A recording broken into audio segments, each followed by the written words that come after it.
भूखी चिड़ैया की कहानी, दर्द भरी कहानी। नमस्कार दोस्तों, welcome back to my YouTube channel. हमारे यूट्यूब चैनल पे आपका हार्दिक स्वागत है। आप और भी नई स्टोरी सुनना चाहते हैं तो हमारे चैनल को सब्सक्राइब करना ना भूलें और बेल आइकन ज़रूर दबाएं ताकि हमारी नोटिफिकेशन आपको हमेशा मिलती रहे। यह कहानी एक भूखी चिड़ैया पर आधारित है। बचपन में आप लोगों ने कभी ना कभी भूखी चिड़िया की कहानी ज़रूर पढ़ी होगी। अगर नहीं पढ़ी है तो आज आप इस कहानी को पढ़कर भूखी चिड़िया की कहानी जान जाएंगे। तो आइए जानते हैं। जीवन में हमें कई जगहों पर अपना काम स्वयं करना पड़ता है। कई जगहों पर हम दूसरों पर निर्भर रहते हैं। हमें दूसरों पर निर्भर रहने की बजाय आत्मनिर्भर बनना चाहिए। इस कहानी से आपको यह पता चल जाएगा कि किसी दूसरे पर निर्भर रहना आपके लिए कितना नुकसानदायक हो सकता है। तो चलिए इस कहानी के माध्यम से जानते हैं कि आत्मनिर्भर बनना क्यों आवश्यक है।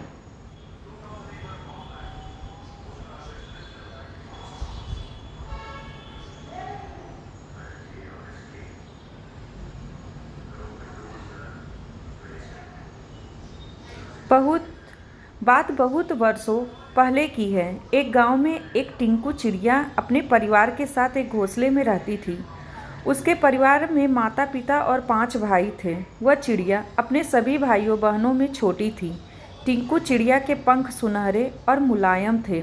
वह एक अलग ही तरह की चिड़िया थी। उसकी माँ सभी बच्चों में से सबसे अधिक उससे ही प्यार करती थी। माँ ने उसको अच्छे संस्कार भी दिए थे। माँ के द्वारा वह घंटा घर की ताल पर झाँकना सीख चुकी थी। उनके घोंसले वाले पेड़ के पास एक घंटा घर था और पास में एक बुढ़िया का घर भी था। वह बुढ़िया उस चिड़िया के परिवार को बहुत अच्छा रखती थी।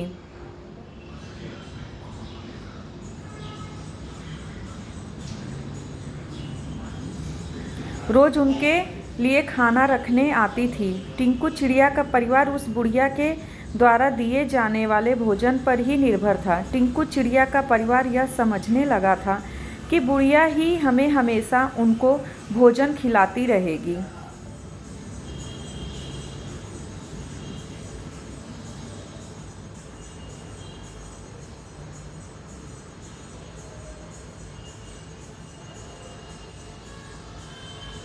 लेकिन कुछ दिनों के बाद जब उस बुढ़िया की तबीयत ठीक नहीं रहने लगी, तब वह अब घर के बाहर नहीं आ सकती थी। उसके परिवार के अन्य सदस्य टिंकू चिड़िया और उसके परिवार के लिए कुछ नहीं लाते थे, भोजन नहीं लाते थे। कुछ ही दिन बाद उस बुढ़िया की मौत हो गई। अब टिंकू चिड़िया और उसके परिवार की भूखे रहने की नौबत आ गई थी। टिंकू चिड़िया ने उसके पिता से कहा, मुझे खाना चाहिए, बहुत भूख लगी है। तब उसकी बात सुनकर उसके पिता ने कीड़ों का शिकार करने का फैसला किया।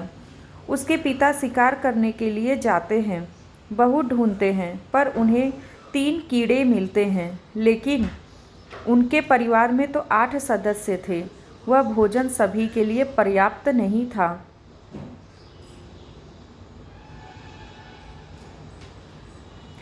तब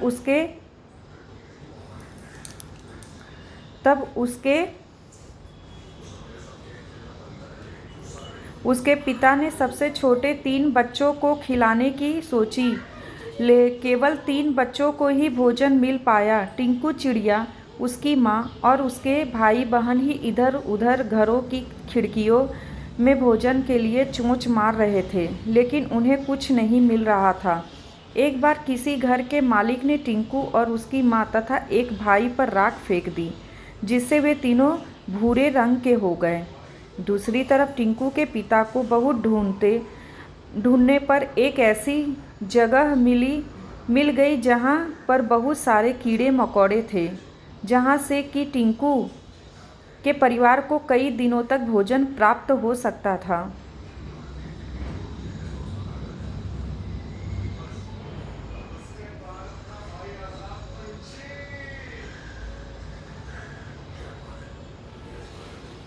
टिंकू के पिता घर पहुंचते हैं तो उन्हें वहाँ कोई नहीं मिलता है। टिंकू के पिता परेशान हो जाते हैं।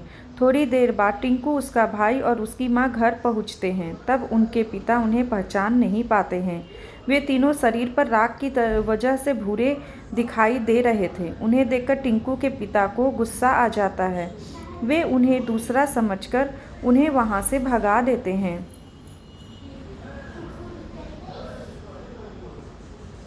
टिंकू ने अपने पिता को समझाने की बहुत कोशिश की, लेकिन वे नहीं माने। अब टिंकू ने सोचा कि हम तीनों को तालाब में जाकर नहा लेना चाहिए, ताकि हमारे शरीर पर जो राख लगी हुई है वह हट जाए, और जब हम वापस जाए तो पिताजी हमें पहचान ले।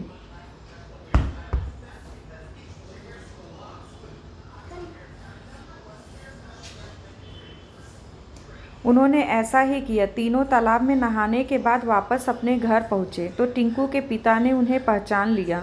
टिंकू चिड़िया के पिता ने अपनी पत्नी और बच्चों से माफ़ी मांगी और उन्हें भोजन दिया, और सभी साथ में खुशी खुशी रहने लगे। अब उन्हें भोजन की कोई समस्या नहीं थी।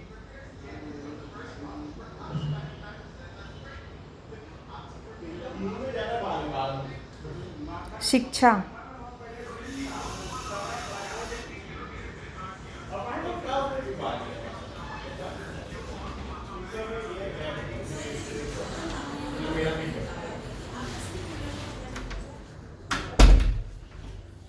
इस कहानी से हमें यह सीखने को मिलता है कि संसार में चाहे कोई भी हमारा कितना भी सगा क्यों ना हो, हमें उस पर निर्भर नहीं रहना चाहिए।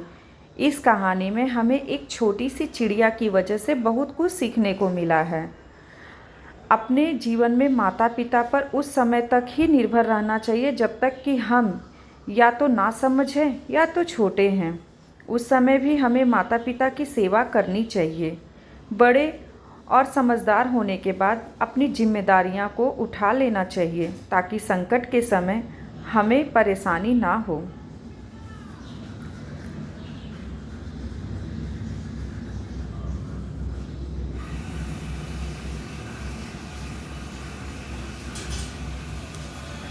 सारांश। आज के इस लेख हमने आपको भूखी चिड़िया की दर्द भरी कहानी बताई है। हमें उम्मीद है आपको यह कहानी, भूखी चिड़िया की कहानी, अच्छी लगी होगी।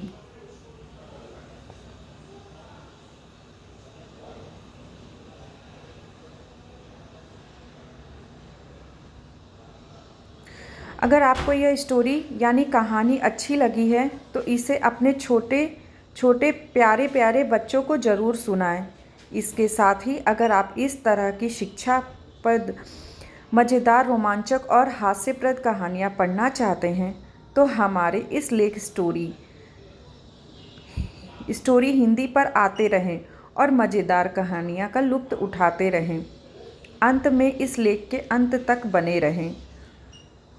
रहने के लिए आपका बहुत बहुत धन्यवाद। जय श्री कृष्ण।